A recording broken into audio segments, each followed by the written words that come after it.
എല്ലാവർക്കും നമസ്കാരം.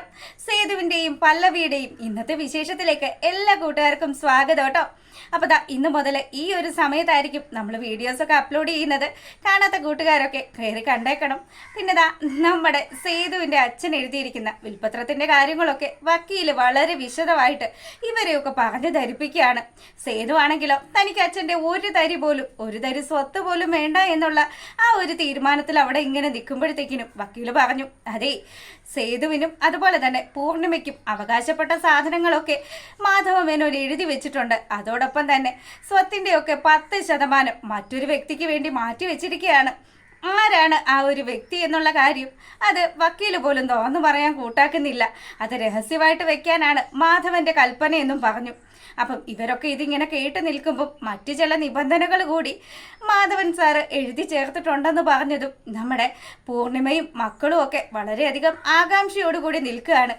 അപ്പം വക്കീൽ പറഞ്ഞു, അതെ, നിങ്ങൾ എന്ത് കാര്യങ്ങൾ ചെയ്താലും ഈ ബിസിനസ്സുമായിട്ട് ബന്ധപ്പെട്ടിട്ട് എന്ത് കാര്യങ്ങൾ ചെയ്താലും അതൊക്കെ സേതുവിൻ്റെ അറിവോട് കൂടിയും സേതുവിൻ്റെ സൈനോട് കൂടിയും മാത്രമേ നടത്താവുള്ളൂ എന്നുള്ളൊരു കാര്യം.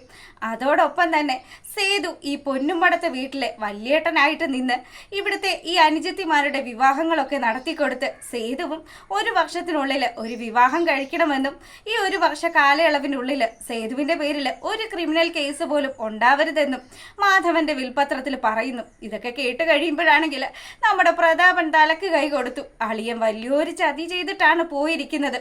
എന്തായാലും അയാൾ ഇങ്ങനെയുള്ളൊരു ചതി ചെയ്യുമ്പം നമ്മൾ മറുചതി ചെയ്യണമല്ലോ.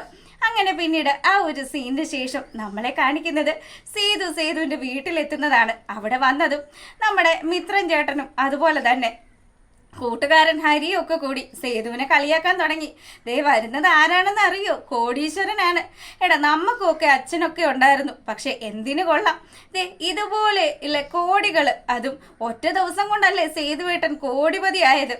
ഇങ്ങനെയൊക്കെ ഭാഗ്യം വരണമെങ്കിൽ സമ്മതിക്കണം കേട്ടോ സേതുവേട്ട. അച്ഛൻ്റെ ഒരു സ്വത്ത് പോലും വേണ്ടെന്ന് പറഞ്ഞ ആ മകന് അച്ഛൻ തൻ്റെ സ്വത്തിൻ്റെ ഭൂരിഭാഗവും എഴുതി വെച്ചിരിക്കുന്നു. ഇതുപോലെയുള്ള ഒരു അച്ഛനെ കിട്ടിയതിന് സേതുവേട്ടൻ നല്ല പുണ്യം ചെയ്തിട്ടുണ്ടാവണമെന്നൊക്കെ പറഞ്ഞ് ഹരിയും മിത്രനും ഒക്കെ കൂടി സേതുവിനെ വലിയ കാര്യത്തിന് ഇങ്ങനെ സംസാരിക്കുകയാണ്. സേതു ആണെങ്കിലും, എടാ, അച്ഛൻ്റെ സ്വത്തുക്കളൊക്കെ കൈപ്പറ്റണമെങ്കിൽ ഈ സേതു അല്ലാതെ ആവണം. സേതുവേട്ട എന്തിനെങ്ങനെയൊക്കെ നിർബന്ധം പിടിക്കുന്നത്? അച്ഛൻ്റെ സ്വത്തുക്കൾ അത് സേതുവേട്ടനും അംഗീകരിക്കാവുന്ന കാര്യമല്ലേ ഉള്ളൂ. എന്തായാലും ആ പൊന്നുംപടത്തെ വീട്ടിൽ വല്യേട്ടനായിട്ട് നിന്ന് അത് കാര്യങ്ങളൊക്കെ നടത്തുന്ന ആ ഒരു ജോലി അതിച്ചിരി കഠിനമാണെന്ന് ഹരി ഇങ്ങനെ കളിയാക്കി പറയുമ്പോഴത്തേക്കിനും അതെന്തായാലും ആലോചിക്കുക തന്നെ വേണം. അപ്പം നമ്മുടെ സേതു അകത്തോട്ട് കയറിപ്പോയി ഹരിയും മിത്രനും കൂടി ഈ കാര്യങ്ങളൊക്കെ സംസാരിച്ചിരുന്നു. എൻ്റെ പൊന്നട, എൻ്റെ അച്ഛനെങ്ങാനുമാണ് എൻ്റെ പേരിൽ ഇങ്ങനെയൊക്കെ സ്വത്തുക്കളൊക്കെ എഴുതി വെച്ചിരുന്നെങ്കിൽ ഉറപ്പായിട്ടും ഞാൻ വേണ്ടെന്നൊന്നും പറയില്ല. ഞാൻ പറയും അതൊക്കെ എനിക്ക് കിട്ടിയതിൽ വലിയ സന്തോഷമുണ്ട്. ഇപ്പം മാധവേട്ടനാണെങ്കിൽ സേതുവിന് ഒരു നോക്ക് പോലും കാണാനായിട്ട് വരെ കാത്തു നിന്നിരിക്കുന്ന അച്ഛനാണ്. ആ അച്ഛന് മുഖം പോലും കൊടുക്കാതെ നടന്ന ഈ മകൻ്റെ പേരിൽ ഇത്രയും സ്വത്തുക്കളൊക്കെ എഴുതി കൊടുത്തിരുന്നെങ്കിൽ ഈ അച്ഛനും മകനും തമ്മിൽ നല്ല സ്നേഹത്തിലായിരുന്നെങ്കിലോ പൂർണിമയ്ക്കും മക്കൾക്കും ഒരു തരി പോലും കൊടുക്കില്ലായിരുന്നു എന്നൊക്കെ ഇവന്മാർ തങ്ങളിലിരുന്ന് സംസാരിച്ചു. ഈ സമയത്താണെങ്കിലോ അങ്ങോട്ടേക്ക് നമ്മുടെ പല്ലവി എത്തുകയാണ്. പല്ലവി ഒരു ഓട്ടോയിൽ വന്ന് അവിടെ ഇറങ്ങി. അതിനുശേഷം മിത്രനും ഹരിയും കൂടി, അല്ല, സേതുവേട്ടൻ എവിടെ എന്ന് പല്ലവി ചോദിക്കുമ്പോൾ, സേതുവേട്ടൻ ഇവിടെയൊക്കെ തന്നെയുണ്ട്. സേതുവേട്ടന് വലിയൊരു ലോട്ടറി അടിച്ചു, കോടിപതി ആയിരിക്കുകയാണ്. നിങ്ങളിത് എന്തൊക്കെയായി പറയുന്നത്? അതേന്നേ, മാധവ മേനോന്റെ സ്വത്തുക്കളുടെ ഭൂരിഭാഗവും അത് നമ്മുടെ സേതുവിൻ്റെ പേരിലേക്ക് എഴുതി കൊടുത്തു എന്ന് പറഞ്ഞു. അതുമാത്രമല്ല, സേതു അവിടുത്തെ വല്യേട്ടനായിട്ട് നിന്ന് കാര്യങ്ങളൊക്കെ നടത്തണമെന്നും എന്തിടപാട് നടന്നാലും സേതുവിനെ അറിയിക്കാതെ ചെയ്യരുതെന്നും ഒക്കെയാണ് വിൽപത്രത്തിലുള്ളത്. ഇതൊക്കെ കേട്ട് കഴിയുമ്പോൾ ദൈവമേ, ഇത് എന്തൊക്കെയായി കേൾക്കുന്നത്? എന്തായാലും സന്തോഷമുള്ള കാര്യം തന്നെയാണല്ലോ. ഞാൻ സേതുവേട്ടനെ ഒന്ന് പോയി. അങ്ങനെ നമ്മുടെ പല്ലവിയുടെ സൗണ്ടൊക്കെ കേട്ടിട്ട് സേതു വെളിയിലേക്ക് ഇറങ്ങി വന്നു. ആ പല്ലവി, നീ ഇതെപ്പോ വന്നു? സേതുവേട്ട, ഞാൻ ഇപ്പൊ വന്നതേ ഉള്ളൂ. അല്ല, സേതുവേട്ടന്റെ പേരിൽ അച്ഛൻ സ്വത്തുക്കളൊക്കെ എഴുതി വെച്ചു എന്ന് കേട്ടല്ലോ. വന്ന പാടെ തന്നെ ഇവന്മാരെല്ലാ കാര്യവും നിന്നോട് പറഞ്ഞു എന്ന് ചോദിക്കുക സേതു.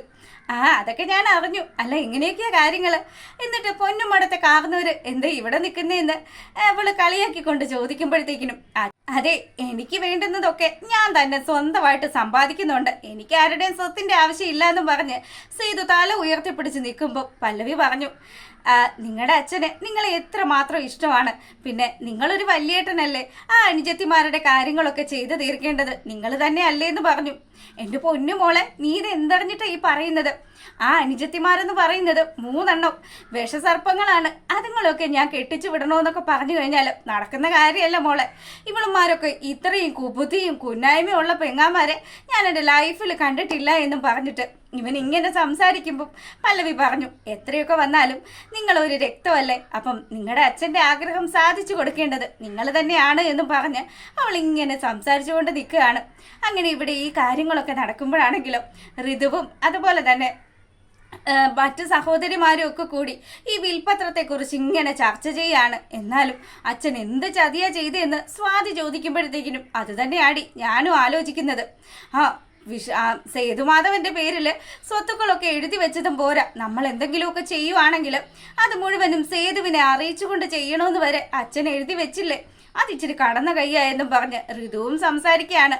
അപ്പം നമ്മുടെ അച്ചു ആണെങ്കിൽ അതെന്തായാലും നല്ല കാര്യമല്ലേ, നമ്മുടെ കാര്യത്തിൽ ഒരാളിങ്ങനെ ഇടപെടുന്നതും നമ്മുടെ ഏട്ടനല്ലേ അത് എന്നൊക്കെ പറഞ്ഞ് അച്ചു ഇങ്ങനെ വളരെ പോസിറ്റീവായിട്ട് സംസാരിച്ചു. അപ്പം അച്ചു, നീ എന്തറിഞ്ഞിട്ടാ ഈ പറയുന്നത്? അവൻ നമ്മളെയൊക്കെ ഇവിടുന്ന് അടിച്ചിറക്കാനുള്ള കാര്യങ്ങളൊക്കെ ചെയ്താലോ? ഒരിക്കലും സേതു ഏട്ടൻ അങ്ങനെയൊന്നും ചെയ്യില്ല എന്ന് അച്ചു മറുപടി പറയുകയാണ്. അങ്ങനെ ഇവിടെ ഈ കാര്യങ്ങളൊക്കെ നടക്കുമ്പോഴാണെങ്കിലോ നമ്മുടെ പ്രതാപനാണെങ്കിൽ അമ്മാവൻ്റെ അടുത്ത് വന്ന്, അതായത് കുറുപ്പമ്മാവൻ്റെ അടുത്ത് വന്നിട്ട് പുള്ളിക്കാരനോട് സംസാരിച്ചു. അതെ, അളിയൻ ഇങ്ങനെ ഒരു ചതി ചെയ്തു വെച്ചത് തനിക്കറിയായിരുന്നു എന്ന് ചോദിക്കുക. എൻ്റെ പൊന്നു പ്രതാപ, നിന്റെ അളിയൻ അങ്ങനെ ഒരു കാര്യം ചെയ്തിട്ടുണ്ടെങ്കിൽ അതിന് പിന്നിൽ എന്തോ ഒരു കാര്യം പുള്ളിക്കാരൻ്റെ മനസ്സിലുണ്ട്, അതുകൊണ്ട് മാത്രമാണ്.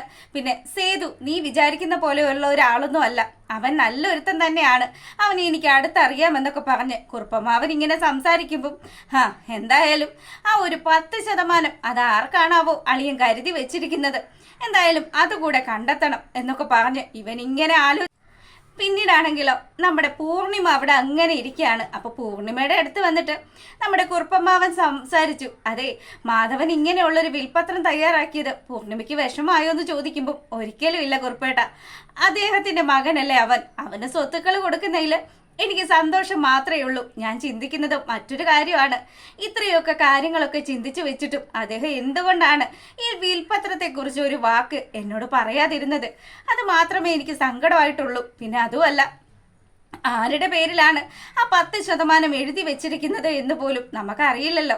ആ ആളെക്കുറിച്ചും എനിക്ക് അറിയണമെന്നൊക്കെ പറഞ്ഞ് അവളിങ്ങനെ സംസാരിച്ചു കൊണ്ടിരിക്കുമ്പം നമ്മുടെ ഋതു ആണെങ്കിൽ ചെറിയ പ്ലാനൊക്കെ ഇടുകയാണ്. അമ്മാവനെയും കൂട്ടിയിട്ട് ഒരു വക്കീലിനെ കാണാൻ പോവുക. അപ്പോൾ വക്കീലാണെങ്കിൽ ഋതുവിൻ്റെ അടുത്ത് സംസാരിച്ചു. അതെ, ഇത് നിങ്ങളുടെ വലിയേട്ടനല്ലേ, അപ്പം ആ ഏട്ടന് വേണ്ടിയിട്ട് നിങ്ങളുടെ അച്ഛൻ ഇങ്ങനെ സ്വത്തുക്കളൊക്കെ എഴുതി വെച്ചിട്ടുണ്ടെങ്കിൽ അതിന് പിന്നിൽ മറ്റെന്തെങ്കിലും ഒരു കാര്യം കാണും. ഇദ്ദേഹം ഈ സ്വത്തുക്കൾ നോക്കി നടത്താൻ പ്രാപ്തനായിരിക്കും എന്ന് കണ്ടിട്ട് തന്നെ ആയിരിക്കും മാധവൻ സാറ് ഇങ്ങനെ ഒരു തീരുമാനം എടുത്തത്. അതുകൊണ്ട് അതിനോട് അനുകൂലമായിട്ട് പോകുന്നതല്ലേ നല്ലത്. അത് പറ്റില്ല വക്കീലെ, അത് മറ്റു ചില കാര്യങ്ങളൊക്കെ ഉണ്ട്. ഞങ്ങൾ എന്ത് ക്രയവിക്രയങ്ങൾ ചെയ്താലും സേതുവിനെ അറിയിക്കണമെന്നുള്ള ആ ഒരു നിബന്ധനയും, അതുപോലെ തന്നെ സേതുവിനെ എങ്ങനെ ഈ ഒരു വിൽപത്രത്തിൽ നിന്നും ഒഴിവാക്കാമെന്നുള്ള കാര്യങ്ങളും ഒക്കെ ചർച്ച ചെയ്യാനാണ് ഞങ്ങൾ വന്നതെന്ന് വക്കീലിൻ്റെ അടുത്ത് നമ്മുടെ പ്രതാപനും അതുപോലെ തന്നെ ഋതുവും ചേർന്ന് സംസാരിക്കുകയാണ്. സ്വന്തം കൂടപ്പറപ്പിനെ ആ ഒരു സ്വത്തുക്കളിൽ നിന്നും ഒഴിവാക്കാനുള്ള നമ്മുടെ ഋതുവിന്റെ തന്ത്രം ഫലം കാണുമോ ഇല്ലയോ എന്നുള്ളത് അടുത്ത ദിവസങ്ങളിലൂടെ നമുക്ക് മനസ്സിലാക്കാവുന്നതാണ്. അപ്പോൾ അതാ കാത്തിരുന്ന് കാണാം ആ ഒരു വിശേഷത്തിനായിട്ട്. എല്ലാ ദിവസവും ഈ ഒരു സമയത്തായിരിക്കും നമ്മൾ വീഡിയോസ് ഇടുക. അപ്പോൾ കാണാത്ത കൂട്ടുകാരൊക്കെ കയറി കാണണം, സപ്പോർട്ട് ചെയ്യണം കേട്ടോ.